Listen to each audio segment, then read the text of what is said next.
अशोक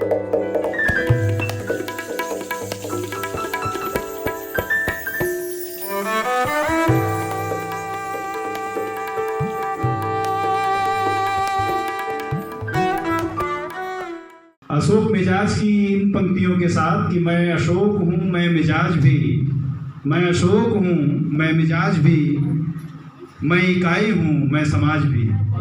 अशोक मिजाज की इन पंक्तियों के साथ उनकी पुस्तक पर बातचीत करने के लिए डॉक्टर सुजाता मिश्र जी।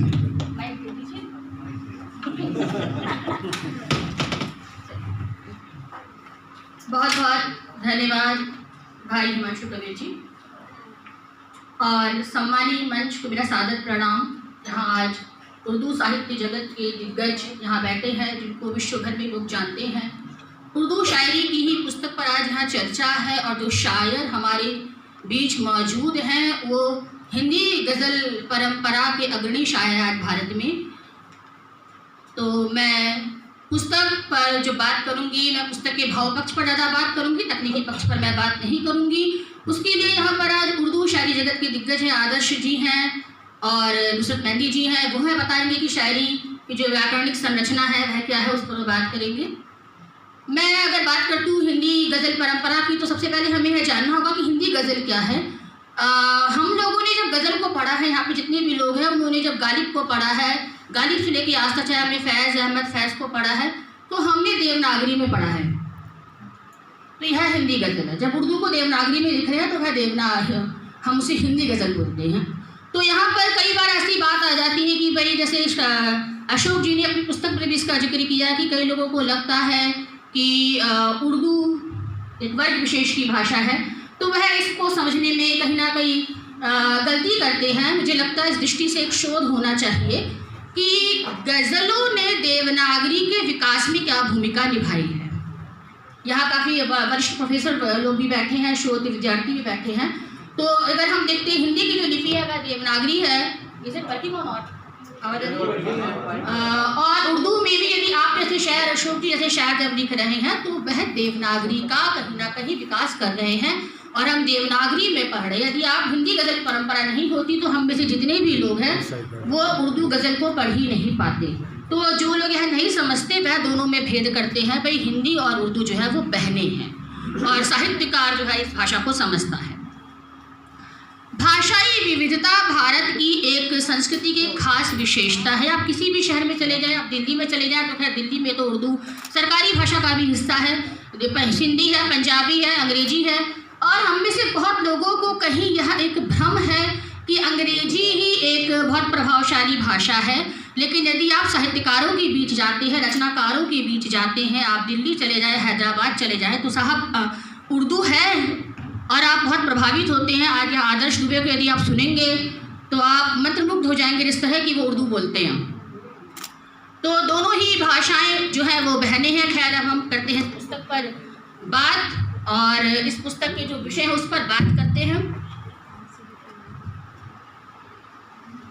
पुस्तक का नाम है आज का मिजाज। आवाज आ रही है? बहुत तेज आ रही है क्या? कान में हाथ पकड़ा है ना?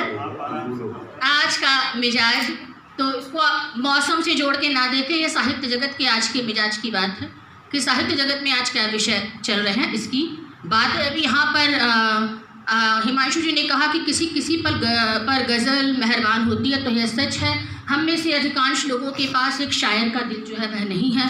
हम में से अधिकांश लोग अपनी बातों को अपने मन में ही महसूस के रह जाते हैं, ये सोचकर कि लोग क्या कहेंगे।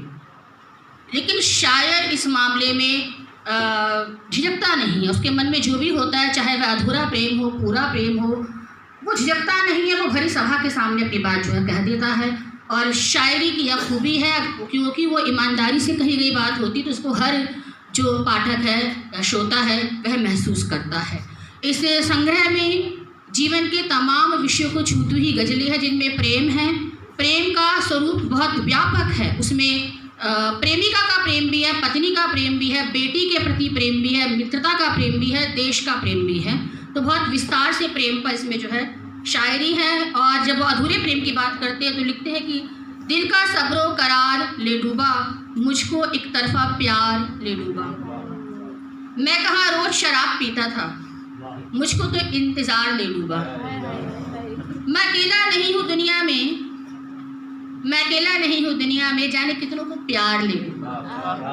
ये सुनकर आपको किसकी याद आई? गालिब साहब। इश्क ने गालिब निकम्मा कर दिया, वरना हम भी आदमी थे काम के। तो यह शायरी की खूबसूरती है कि वो आपके दर्द दिल को बहुत खूबसूरती से बयां कर देती है, जो बात आप नहीं कह पाते। और इश्क यदि पूरा हो जाता है तो ज़िंदगी कहीं ना कहीं आटा दाल चावल में ही रह जाती है। इश्क यदि अधूरा रह जाता है तो आदमी शायर बन जाता है, कवि बन जाता है और साहित्यकार बन जाता है। आज के जो युवा साहित्यकार हैं उस पर भी अशोक जी तंज कसते हैं, व्यक्त करते हैं। यहाँ पर आप जब वो बात कर रहे हैं तो आप शायराना तौर पर उनकी आलोचनात्मक दृष्टि को देखते हैं। जैसे आजकल के जो कवि है वो कॉपी पेस्ट करके भी फेमस हो जाते हैं। अशोक जी लिखते हैं, माल किसी दुकान से मंगवा लेते हैं, उस पर अपना लेबल चढ़वा लेते हैं। कुछ ऐसे भी लोग हैं जिनसे मिलकर हम रैबिज का इंजेक्शन लगवा लेते हैं। और जो युवा रचनाकार हैं उनको सलाह भी देते हैं, जिसको हमको खासकर सुनना चाहिए। जरा सी नाम पा जाएं उसे मंजिल समझते हैं, जरा सा नाम पा जाए उसे मंजिल समझते हैं, बड़े नादान हैं मझधार को साहिल समझते हैं। यह नसीहत जो है ये अनुभव जनित है, बहुत काम की है। कहते हैं कि जब आपकी प्रशंसा हो तो सावधान रहना चाहिए। एक कलवी कबीर हैं दिल्ली में, वो लिखते हैं कि जिसको आलोचना से नहीं मार सकते उसे प्रशंसा से मार दो, है ना। तो जब आपकी बहुत ज़्यादा प्रशंसा हो रही हो तो बहुत सावधान रहिए। अच्छे अच्छे लोग जिंदगी की रेस में 99 तक पहुंच जाते हैं, सांप सीढ़ी की तरह, और धड़ाम से पहले पायदान पे गिर जाते हैं। तो जरा सी सफलता को, अपनी जरा सी असफलता को हमें चरम सफलता नहीं मानना चाहिए। एक लंबी रेस है, तो ये बहुत काम की सलाह। जैसे कि मैंने आपसे कहा कि कई आयाम हैं इनकी गज़लों की, जीवन के कई विषयों को छू रही हैं। अब अभी हाल में सर की शायद 2022 में पुस्तक आई थी, श्री राम की कहानी, गद्य थी, उसकी भी मैंने समीक्षा की थी। और यहाँ पर इन्होंने श्री राम के बारे में भी लिखा है। और जैसे कि हम में से अक्सर लोग मानते ना, राम राज्य में सब कुछ ठीक था, द्वापर युग में सब कुछ ठीक था, तो सर की शायरी थोड़ी अलग जा रही है। और वो बताते हैं कि भाई द्वापर युग में भी कुछ कमियाँ थी, जिसको आप उनकी शायरी से समझिए। वो कहते हैं उस जमाने में भी गरीबी का जमाना, उस जमाने में गरीबी का जमाना भी तो था, कृष्ण भगवान के द्वापर में सुदामा भी तो था,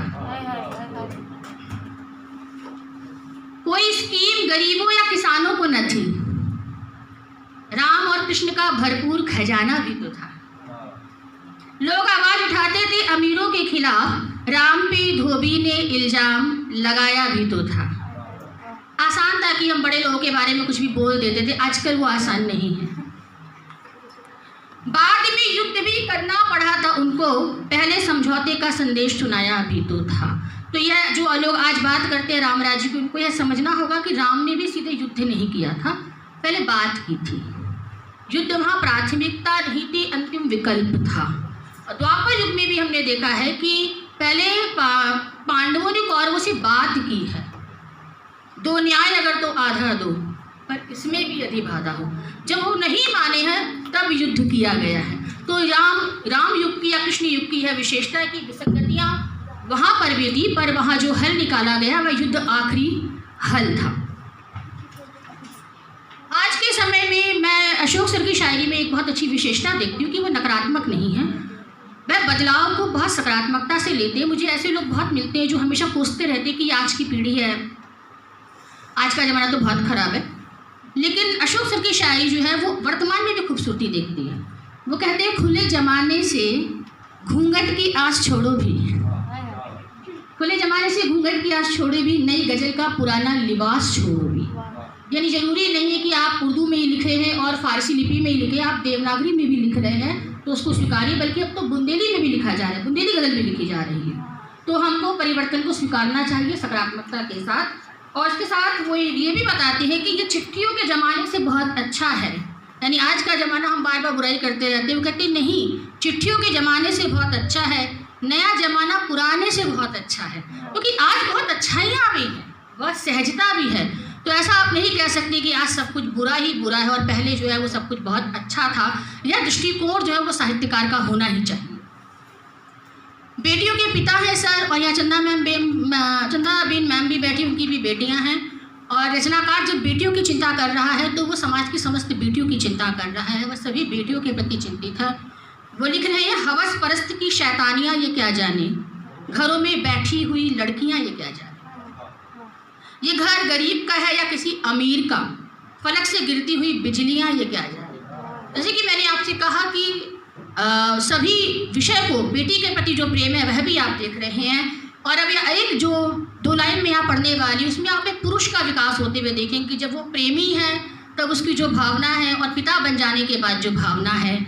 कभी शहनाई बजती थी तो उसकी याद आती थी, पत्नी की या प्रेमिका की याद आती थी, और अब शहनाई बजती है तो बेटी याद आती है। तो एक पुरुष जो है वह किस प्रकार से अपने जीवन में बदलता है। युवा है तो उसके मन का जो भाव है वह अलग है। 2 लाइन में आप उसको देख लेते हैं। पुरुष के आप स्त्री के लिए भी कहेंगे कि जब बेटी चली जाती है तो घर सूना हो जाता है। तो बहुत 2 लाइन में समेट के ये बात करना, ये इनकी गज़ल की एक खासियत है।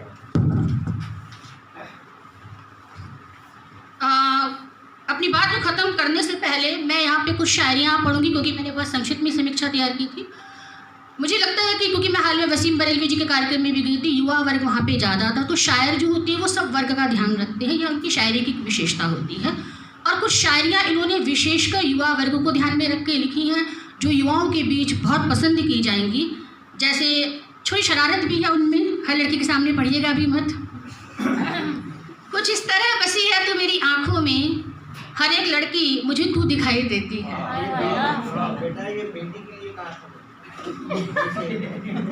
अच्छा, तो इनके अगर देखिए, जैसा कि मैंने कहा कि अगर आप पुरुष की दृष्टि से देखेंगे तो भाव बदल जाता है ना। मुझे लगा ये पत्नी के लिए, अब तो ये अशार में भी है, ये जो आपकी पुस्तक के 3 भाग हैं। वो तो पढ़ने वाले ऊपर है, वो क्या देखिए, पुस्तक के 3 भाग हैं। अगर आप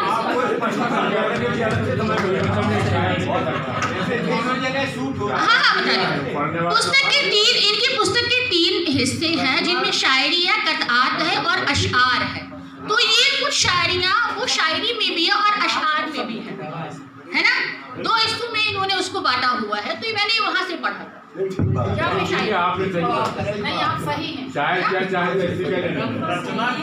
रचना की सार्थकता यही है कि हर पाठक अगर देखिए पिता की दृष्टि से देखते हैं तो वह भी सही है कि हर लड़की मुझे तू दिखाई देती है। युवा की दृष्टि से भी देखते हैं, जैसे कि मैंने कहा, हर किसी के सामने मत पढ़िएगा कि हर लड़की मुझे तू दिखाई देती है, पत्नी के सामने तो मत ही पढ़िएगा। और इसके बाद आप अब ये मत कहिएगा, अब हम युवाओं की एक शायरी को और देखते हैं। अपने कानून में अब एक दफ़ा ये भी हो जिसमें दिल तोड़ने वालों की सजा फांसी हो। ये भी एक शायरी है भाई। ऐसा हुआ तो सब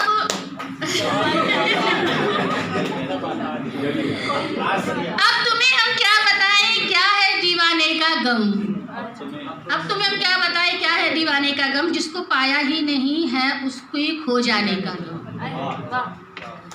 और युवाओं के लिए वैसे तो आजकल के पहली बार प्यार हुआ तो थोड़ी दिक्कत होती है, उनके लिए शायरी है कि पहली बार दोबारा दिक्कत नहीं होती है।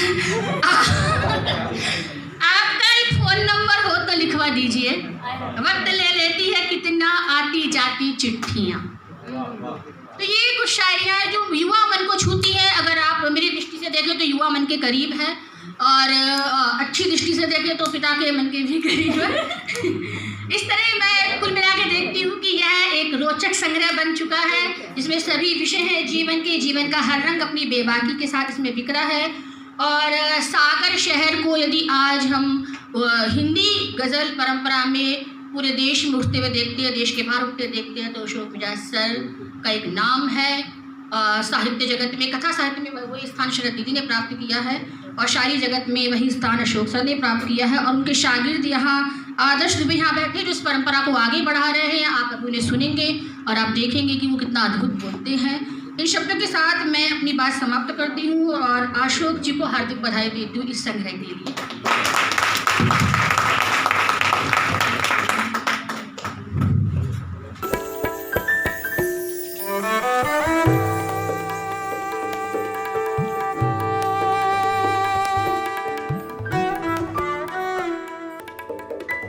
है।